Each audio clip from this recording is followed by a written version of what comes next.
You guys know what Title IX is. The rule that was supposed to get more women involved in sports? It seems to have done its job.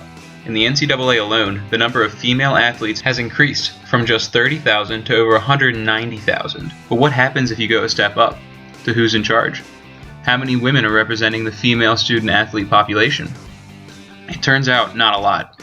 When you look at the amount of women and men in the NCAA, women make up about 44% of all of the athletes in sports.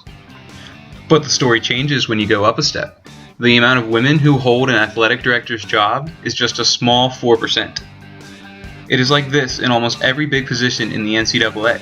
For some reason, even though there are a lot of female athletes, women make up such a small amount of the sports governance population. But what is sports governance? Well, just like the United States have their government with a bunch of people in charge who make rules and represent the people, the sports world does so as well.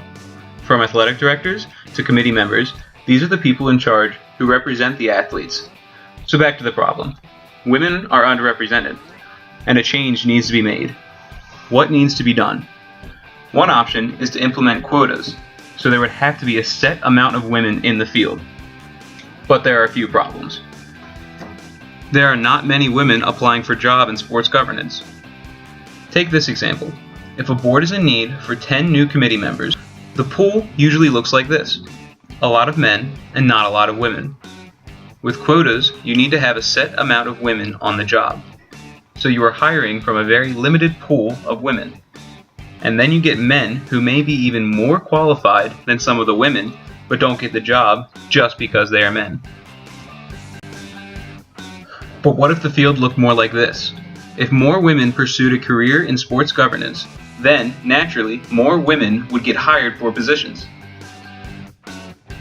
So what's the point of this video? Women, pursue whatever career your hearts desire, and if that career may be one in sport governance, don't be intimidated by the small amount of women in the field. Be the change the sports world needs.